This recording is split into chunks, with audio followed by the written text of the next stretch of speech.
You're in the shot again. Sit down. In the shot again. We're gonna finish filming all this, and there's gonna be like Andre's nose or Andre's shoulder in one of our shots. Well, no, that's when you cut away. Yeah. Cut to the wide, Tim. Cut to the wide.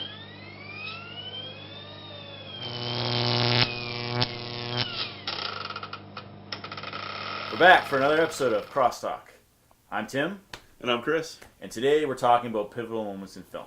So Chris and I have been talking about this quite a bit over the course of the Crosstalk series, so I'm glad we're finally able to talk about this. Yeah. Because I have a lot to say, and I know you do too.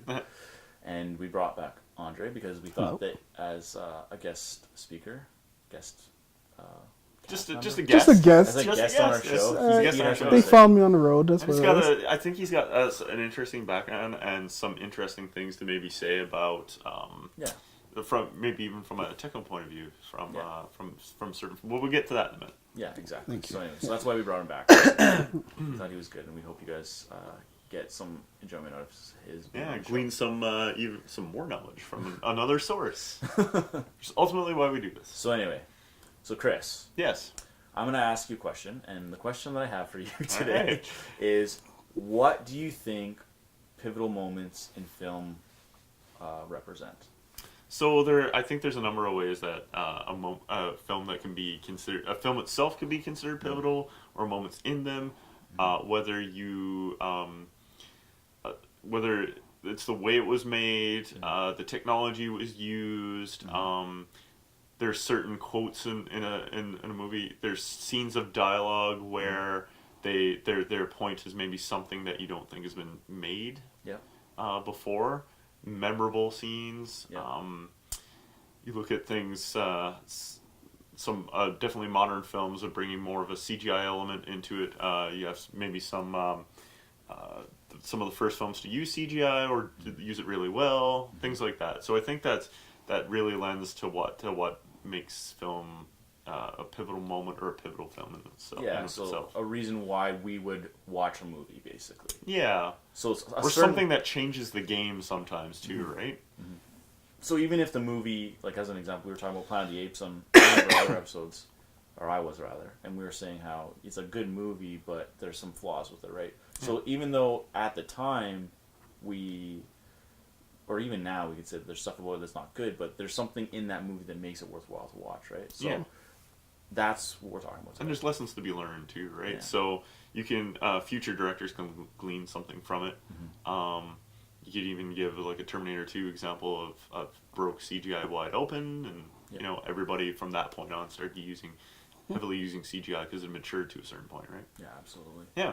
So, Andre, we're gonna throw it for you first. Okay. Because I want to hear what you have to say about this. Yeah, I agree. Well, I think my all-time favorite movie is The Matrix, and there's two major parts in that movie.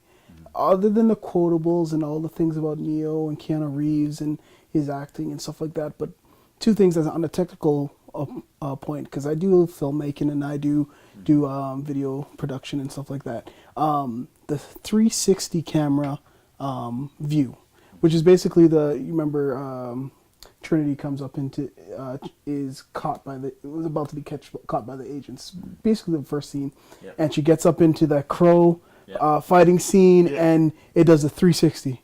And with that element of the cameras, the way they even built that and had the multiple cameras going around her, that was amazing. And then the other scene of him actually doing the swim, the backward swim, and the bullets are coming at him slowly and stuff like that. It was just like, it was the first movie to do that kind of thing.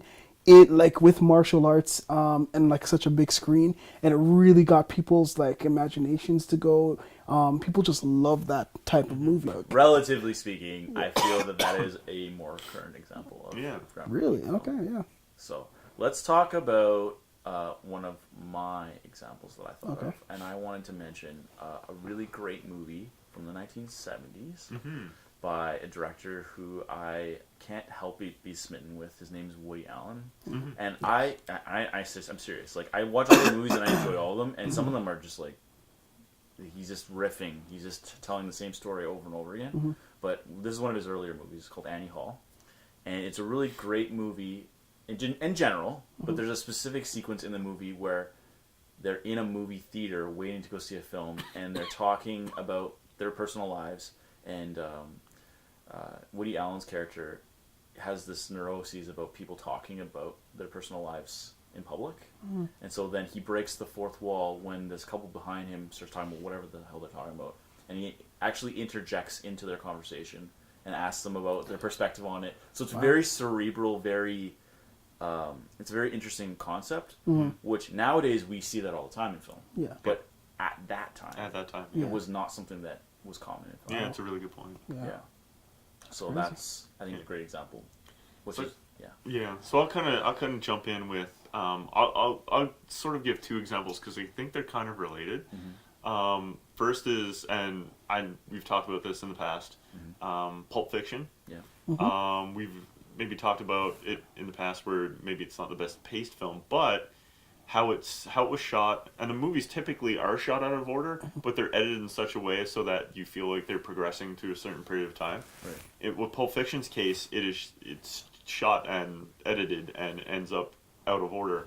Characters that die partway through the film are in the film at the end, because that's how he edited it. And I feel like it was probably not the first movie to do it that way, but it's probably the one that you remember the most, and got the most attention, and is widely known as a movie that does it out of order. But I would love to jump in on that, just Sure. because I have music background as well, but the score of that film, because of the way it was, there were so many times where there was like almost dead silence when things were happening, and usually in movies before that we'd always see, you'd feel the emotion from the music that was being played, and sometimes we kind of forget that movies are all like so many different elements make a scene, right? Yeah. And there were certain scenes where Tarantino just drops sound and it's just dialogue, and it's like it's as if it was so intense, and I think that's what kind of made Pulp Fiction such a great movie as well, in that sense, right? The score. that's also a great Yeah. point. Yeah, absolutely. Yeah. Yeah, How and that's he like, dialed that that's down. one that we don't consciously think of. Yeah, you Yeah, don't but like it's a great way to Inception. draw attention. Inception is the same thing, right? Just having the way the sound, the way they used the certain instruments in the movie. That's what made the scene so more compelling and drew emotion into your body that you wanted to see that movie again. Sorry, I didn't mean to No, it's all interrupt, good. right? It's- But No, go it's ahead. related. It's a Yeah. great point. Yeah. Yeah. The other example, which I feel like ties into Pulp Fiction really well, is Memento. Yes. Again, probably not the first movie to start a point and work backwards. It basically takes place backwards. Yeah. So it's another non-linear example, right? And again, I feel like there are probably movies that have gone backwards before, so it's probably not a new idea. But again, if you think about a movie that's goes backwards, you think of Memento. Like it was so well done, and it's so well acted, and it also has from The Matrix. Yeah. Carrie Moss from The Matrix is in it. So they did. I think they did a really excellent job with it. But again, it's a genre defining. It's the example you go to. It's the one that's top of mind whenever you think of something that is non-linear. Because there's lots of on Pulp memory Fiction. loss related films that have come out since. Like, I just watched Girl on the Train recently, and that's a great sequencing movie too that riffs off of that idea, but not in the same way, right? Yeah. So that's a great example. Another one that I was thinking of, again, fairly old at this point, but I think poignant, is The Graduate. And it's funny that you talked about music, Andre, because I was going to use music as to dovetail. Apologize, man. No, it's good. It's great. So, you guys have seen The Graduate? Maybe, even if you haven't seen I it, haven't. I think You I've know, seen it a long time ago. It's been a long but time. you know what it's about, right? Yep. And so there's like this great sequence where, his name's, I'm blanking on his name right now. What's his name? Anyway, The guy. yeah.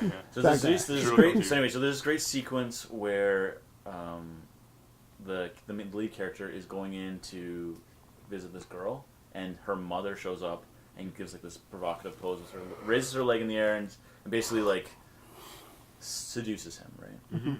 and then he says, "Are you trying to seduce me, Mrs. Robinson?" Yeah. And then the song plays, and everyone knows the song, and there have been tons of movies since that will use that sequence to allude to an older woman seducing a younger man. Yeah, yeah, it's been done a million times after that, and you'll always think of that film. You think Dustin Hoffman, by the way? That's Dustin Hoffman. There you go. Awesome, great. So yeah, no, it's a great example because that scene with her leg, it's so iconic. In fact, there have been a million movie posters also that have riffed off that exact scene in order to sell the sexual lure of their movie, right? To make it more provocative. I also think I think Taxi Driver is also a good example of this. I think that movie is a good example of sexualization of youth. Mm-hmm. Like, you don't see that, you didn't really see a lot of that before that time period or that specific movie. Or if you did, it's maybe not the example you think of because that movie is so, again, that scene is so iconic that you'll think about that as the example, right? Right. So that's why I chose that. Yeah, that's a really good example. Okay, so do you have another one? I do. There is another one. There's one that these guys don't agree with me on, and well, it's not that we don't agree. Yeah, it's just my interpretation of it. Like, I believe like the Dark Knight series, like that. I can't categorize that as under the superhero genre. And yes, I know it's about Batman, but I kind of feel it's so dark. It's so different. The pun not intended, but it's so different than any other movies that I think it's its own. It's on its own. And it was revolutionary in the way now. As you can see now, Marvel comic book TV shows are becoming darker. Like Luke Cage, Jessica Jones, Daredevil, really great. And I feel that the Dark Knight kind of paved a way for not this fun-loving Spider-Man and or the fun-loving Val Kilmer? Who was it that was the funny? Batman? Yeah, he was one of Michael Keaton before. Yeah, and Michael Keaton. Oh my God, Michael. Sorry, don't say that one. I still like those too. But they're their own thing, and I think though they're dark, it's not the same. Yeah, it's not the same grittiness. It's not the same grittiness. Yeah. No, and it's not the same Dark Knight. It's a real world feel. It's like Batman existing in reality. I always argue to everybody to a point that Batman the Animated Series is the best. Batman is the best adaptation of Batman. Yes. Yeah, I agree with that. Because other than Dark Knight. Only because not only does it bring in, there is a bit of darkness to it, but only does it bring in his detective personality and his intelligence. Yeah. And Bruce Wayne is a fully fleshed out character. There's also some really weird stuff about Batman, and like a lot of these movies gloss over his like really weird stuff from the early days. Like, yeah. Anyway, I was gonna say the reason why I disagree with that is because not Frank Miller. Anyway, those guys. Maybe it was Frank Miller. Frank Miller was one. Frank Miller's one of them, and the other one I'm thinking of is Watchmen. This is the guy who did Watchmen. Yeah. Alan Moore. Alan Those Moore, guys. The reason why Dark Knight is good but problematic is because it ruined comic books, and that's all I'm going to say about that because I can say a lot about it. Well, no, would they have a comic book genre of that though? That grittiness that Miller and Moore put into it, I think, really. Yeah. Because everything has to be gritty and dark now. Because of that. Yeah. So that's also game changing. Yeah, but it's kind of come around the other way a little bit because Guardians of the Galaxy is very light. Like it's not really that. It's but it's comic book movies. Yeah, always. But anyway, it's a passion of ours. But yeah, no, I think it's a really good example. But the way Marvel has been kind of going with their superheroes and making them darker and more realistic, to relate to us and the society that we live in, I think it's I agree too. It's all Batman. Oh yeah, and to that point too, if that isn't a huge success like it was, there's a good chance that we don't get the MCU doesn't come to existence. They just they get to a point and they write off comic book films again for another 15 years, like they did after Batman. Yeah. After the original 4 movies. So it's a really good. Yeah, no, it's a really good point. It's a good example. Let's take it in a slightly less dark direction. No, okay. So I have two more examples, but I'll save the first one.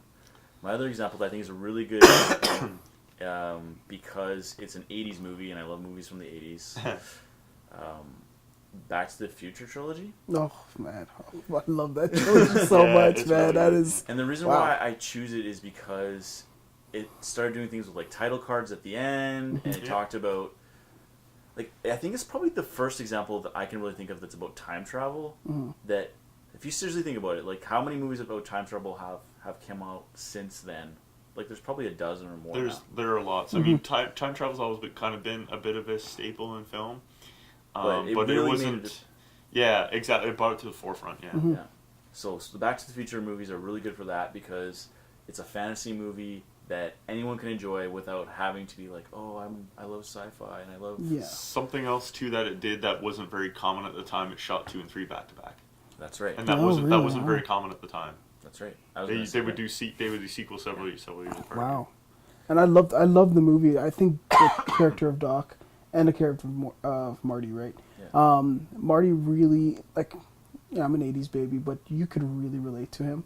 Yeah. Doc was just like this over the top type of person that. Great Scott. Yeah, Great Scott. Yeah. Those things just are memorable, and I think that movie, that series actually inspired a lot of different things, a lot of different other movies and stuff to kind of using the vehicle, especially that is it the DeLorean? The DeLorean.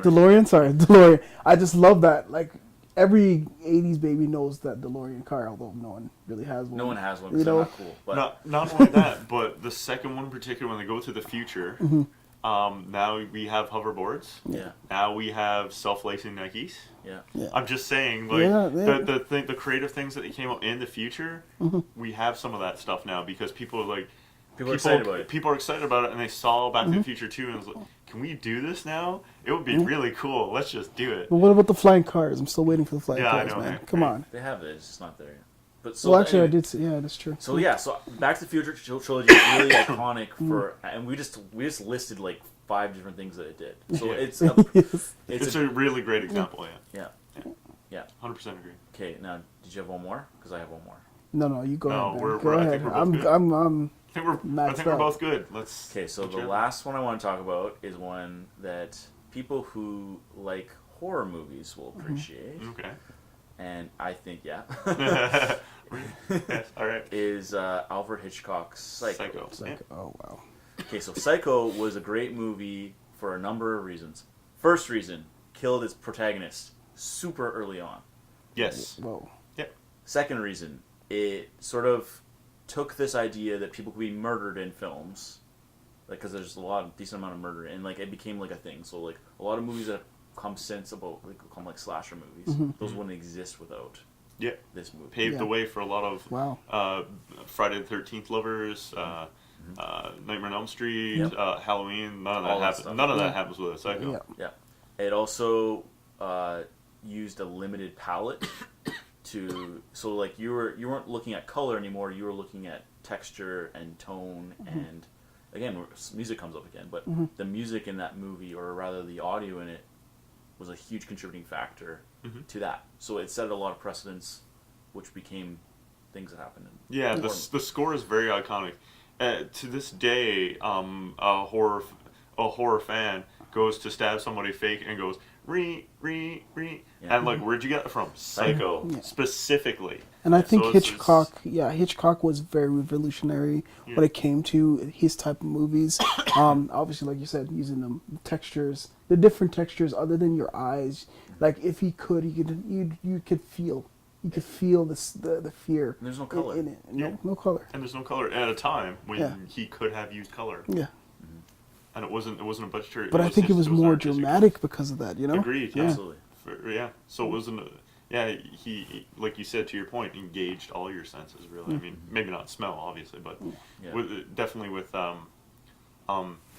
with sound for sure. Another an example of that too is I watched a video on it recently, 127 hours. Yeah. Where he's cutting his arm off, right? Yeah. So and I watched the video actually about that it. video too. Yeah, like on Cinefix, right, where they were talking about it. Yeah. I was like, okay, we'll play it with you one type of music where he's cutting the nerve, right? Doesn't seem so traumatic. Now we'll put the actual soundtrack where it goes, the scraping on the violin, it goes like that, and That's exactly it. that's exactly Oh, what man. people do, right? And that's why I don't watch horror films. I'm sorry, guys. I That's- can't that's- do it's- it. It isn't a horror film; it's more of a drama. But at any Yeah. rate, you feel him cutting through the nerve because it's all auditory, right? It's Yeah. an auditory response. Such a great example of how sound can evoke a strong reaction, maybe even stronger than the visual. Yeah. So that's all I have to say. I'm good. Yeah, I'm good. Same. So I think we covered it. I don't know if you Yeah, agree, Chris. I agree, 100%. Yeah. Okay. So to summarize, Yeah. To summarize, I think what we learned was that in film, there's not always situations that are important so much as feelings and ideas, and sometimes just technical achievements that can make a movie memorable. It's not always about the story or the genre specifically.